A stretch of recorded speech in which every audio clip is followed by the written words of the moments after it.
আসসালামু আলাইকুম প্রিয় শিক্ষার্থী। আজকের এই ক্লাসে আমি তোমাদের সাথে দ্বিতীয় শ্রেণীর ইংরাজি বইয়ের ইউনিট 2 এর লেসন 10 নিয়ে আলোচনা করব। লেসন 10 এর টাইটেল হলো words for U to Z, মানে ইউ থেকে জেড পর্যন্ত। উপরে কিন্তু আমরা 25 নম্বর পেজ পর্যন্ত অলরেডি ভিডিও শেয়ার করেছি। তোমরা যারা দেখোনি অবশ্যই আমাদের এই চ্যানেলের মধ্যে প্রবেশ করবা। এখনও তোমরা যারা সাবস্ক্রাইব করোনি, যে এমন রয়েছে এখান থেকে তোমরা সাবস্ক্রাইব করে দিবে এবং এখানে যে প্লেলিস্ট রয়েছে এখানে যদি আসো তাহলে এটা হলো তোমাদের মানে ক্লাসের playlist, class 2 English new book 2025। এটা ওপেন করলে সিরিয়ালি তোমরা আমাদের ক্লাসগুলা দেখতে পাবে। আশা করি তোমরা এইভাবে ক্লাসগুলা দেখতেছো। এখন দেখো বলা হচ্ছে এতে লুক অ্যাট দ্য পিকচার, এই ছবিগুলা দেখো, লিসেন শোনো অ্যান্ড সে দ্য নেমস, এবং এই নামগুলা বলো। আমরা এখানে দেখতে পারতেছি স্কুলে বাচ্চারা ফুটবল খেলতেছে। এখানে একটা তিমি মাছ রয়েছে। এটাও দেখো জু মানে চিড়িয়াখানা। হ্যাঁ, জেরাফ রয়েছে আর এখানে গরু। তো আমরা এই ওয়ার্ডগুলা তোমাদের বোঝার সুবিধার্থে আমি লিখে দিয়েছি। কি কি দেখতে পারছি দেখো, 1 নম্বরে ইউনিফর্ম আমরা দেখতে পারতেছি, মানে স্কুলের ইউনিফর্ম। এই যে এখানে দেখো বাচ্চারা ইউনিফর্ম পরে রয়েছে, আমরা এটা কিন্তু দেখতে পাচ্ছি। ঠিক আছে, এরপর আমরা কি দেখতে পারতেছি দেখো, হোয়াইল মানে তিমি মাছ। এই যে এখানে তিমি মাছ দেখতে পাচ্ছি, এই যে এটা। আচ্ছা, এখানে তোমরা কিন্তু চাইলে বয় অ্যান্ড গার্ল এটাও লিখতে পারো, মানে বালক বালিকা। ঠিক আছে, আর এখানে তোমাদের কিন্তু এই সেন্টেন্সটা লিখতে হবে না, জাস্ট আমি লিখে দিয়েছি। এই যে ইউনিফর্ম দিয়ে আমি সেন্টেন্সগুলো লিখেছি কিভাবে দেখো, the children are wiring school uniform, মানে বাচ্চারা স্কুলের যে ইউনিফর্ম সেটা পরিধান করেছে। তার মানে এই যে বাচ্চারা, আমরা কিন্তু এটাও দেখতে পারছি। তোমরা চাইলে এভাবে আলাদা করে লিখতে পারো, যে এখানে এই যে তুমি এভাবে লিখতে পারো যে ইউনিফর্ম, আর উপরে লিখতে পারো চিলড্রেন। চিলড্রেন মানে হচ্ছে বাচ্চারা। ঠিক আছে, এই যে এখানে তুমি কিন্তু এভাবে লিখতে পারো, যে বাংলাটা লিখে দিতে পারো যে বাচ্চা, বাচ্চা। ঠিক আছে, চিলড্রেন যেহেতু 3জন রয়েছে এই জন্য আমরা জাস্ট মানে বালক বালিকা বয় গার্ল না লিখে এভাবে লিখতে পারি। আবার চাইলে জাস্ট এটা লিখবো, আর সেন্টেন্সটা দেখো এর মধ্যে কিন্তু চিলড্রেন রয়েছে।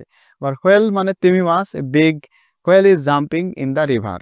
ঠিক আছে, মানে একটা নদীতে বা পানিতে লাফ দিচ্ছে। হ্যাঁ, এখানে রিভার বলতে কিন্তু নদী বা সাগর যেখানে তিমি মাছ থাকে সেটা। এরপরে অক্সেন, 3 নম্বর পিকচারে আমরা গরু বা বলদ দেখতে পারতেছি। 2 অক্সেন আর tied with a yoke. Yoke মানে জোয়াল, জোয়ালে বাঁধা আছে। দেখো এই যে এইটা হচ্ছে জোয়াল। এরপরে দেখো খেয়াল করো, জেব্রা দেখতে পাচ্ছি। উই সি জেব্রাস ইন দা জু, আমরা চিড়িয়াখানায়, এই যে জু চিড়িয়াখানাও কিন্তু এখানে রয়েছে। এই যে এই এই বালকগুলাই কিন্তু এই বালক, এই জন্য আর এখানে উল্লেখ করি না। আমরা এই যে জু চিড়িয়াখানা দেখতে পারছি, জেব্রা দেখতে পারছি, এইভাবে আরো কিন্তু লেখা যায়। তুমি যদি এখানে লিখো স্কুলের বিল্ডিং দেখতে পারছো তাও হয়। এখানে দেখো ওয়াটার, হ্যাঁ, তারপরে এখানে তুমি দেখতে পারছো স্কাই মানে আকাশ, এখানে হ্যাঁ গাছপালা অর্থাৎ ট্রি, এগুলো তুমি দেখতে পারছো। এখানে দেখো আমরা ফুটবল দেখতে পারছি, এগুলোও লেখা যায়। আমরা এত না লিখে জাস্ট এটুকু বুঝতে পারলেই হবে। বিতে বলা হচ্ছে look listen and say read, মানে কি দেখো শোনো এবং বলো, রিড পড়ো। দেখো ইউ, এই যে এই ওয়ার্ডগুলোর বাংলা আমি কিন্তু অলরেডি লিখেছি। ইউনিফর্মের অর্থ কি, ভ্যাস, তারপরে হোয়াইল, এক্স রে, ইয়োক, জেব্রা, আমি অলরেডি এখানে লিখে দিয়েছি। দেখো ইউনিফর্ম মানে হচ্ছে ইউনিফর্ম এক প্রকার পোশাক, ভ্যাস মানে ফুলদানি, হোয়েল মানে তিমি মাছ, এক্স রে মানে এক্স রে, ইয়ো, আচ্ছা ইয়ো ইয়ো এটা হচ্ছে একটা খেলনা। হ্যাঁ, এই যে ইয়োক, সরি আমি এখানে ইয়ো ইয়ো লিখেছি, এটা হবে ইয়োক মানে জোয়াল। ঠিক আছে, আমি এখানে মিস্টেক করেছি, এটার জন্য আমি আন্তরিকভাবে দুঃখিত এবং সরি। ঠিক আছে, এখানে এই যে ইয়োক এইটা হবে ইয়োক, ওকে, মানে ওয়াই দিয়ে ইয়োক হবে। ঠিক আছে, ইয়োক মানে কি জোয়াল, এটা বাংলাটা হবে আল, জোয়াল। ঠিক আছে, ইয়োক মানে জোয়াল, জেব্রা মানে জেব্রা, এগুলো আমরা দেখতে পাচ্ছি। এখানে দেখো সেটাই রয়েছে, ইউনিফর্ম, ভ্যাজ মানে ফুলদান, ইউনিফর্ম মানে পোশাক, হোয়েল মানে তিমি মাছ, এক্সরে মানে এক্সরে যেটা দিয়ে এক্সরে করা হয়, ইয়োক মানে জোয়াল, জেব্রা মানে জেব্রা। এরপরে দেখো তোমার 27 নম্বর পেজে এখানের যে টাইটেল সেটাও কিন্তু একই টাইটেল। সিতে বলা হচ্ছে রিড ট্রেস অ্যান্ড রাইট, পড়ো ট্রেস মানে এইখানে দেখো একটু ঝাপসা করে দেওয়া রয়েছে, এটার উপরে হাত ঘোরাতে বলা হচ্ছে, অ্যান্ড রাইট এবং লিখতে বলা হচ্ছে। তো তোমরা কি করবা, কলমটা নিয়ে এখানে এভাবে কলমটা নিয়ে জাস্ট হাত ঘোরাবা, ঠিক আছে? এই যে ইউনি, হ্যাঁ, এভাবে সুন্দর করে মানে তোমরা কিন্তু সুন্দর করে হাত ঘোরাবে, ওকে? এই যে যেভাবে আছে এটার পরে ইউনিফর্ম, এফ ও আর আসা আর এই যে হাত ঘুরে এবারে বাকি অংশটুকু যেটুকু ফাঁকা রয়েছে এভাবে লিখবা। এভাবে ভ্যাস এটা হাত ঘোরানোর পরে এখানে লিখবে। হোয়েল হাত ঘোরানোর পরে এভাবে লিখবে।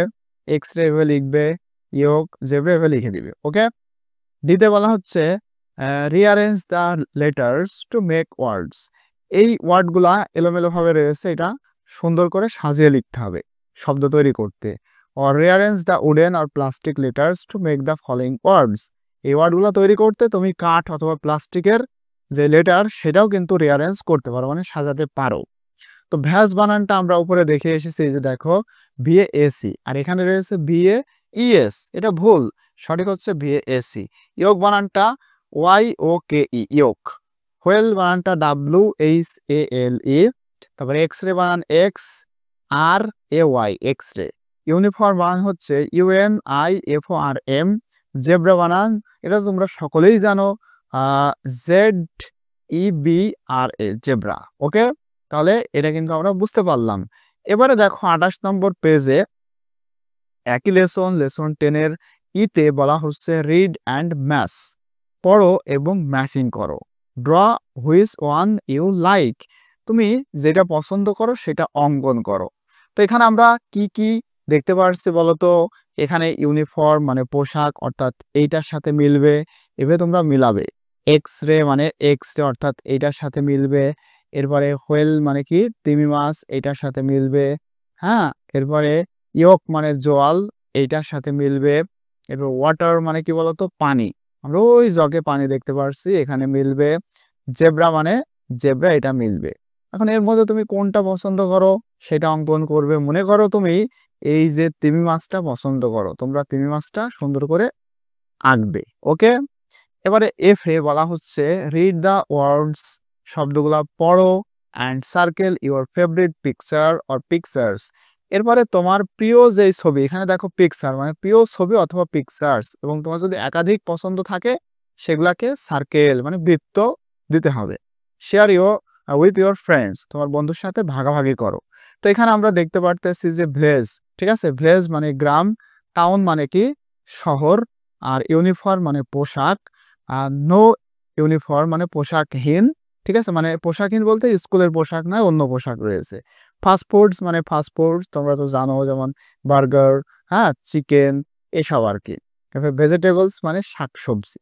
এখন এই ছবিগুলোর মধ্যে তুমি কোনটা বেশি পছন্দ করো? সাপোজ মনে করো আমি গ্রাম পছন্দ করি, তো এটা সার্কেল করতে হবে, অর্থাৎ এইভাবে তোমাকে বৃত্ত করতে বলা হচ্ছে, ওকে? তুমি যদি শহর পছন্দ করো তাহলে এটা করবা।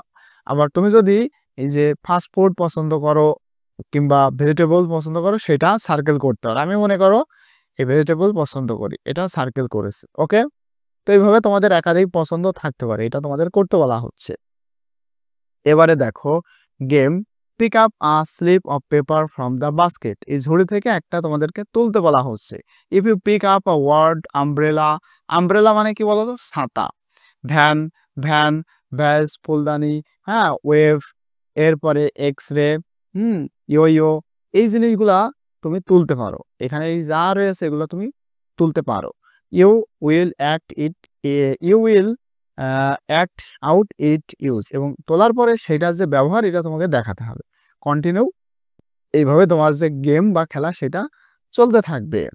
তো আজকের ক্লাসটা এই পর্যন্ত, ইনশাল্লাহ পরবর্তীতে লেসন 11 নিয়ে আলোচনা করব। টিল দেন, আল্লাহ হাফেজ।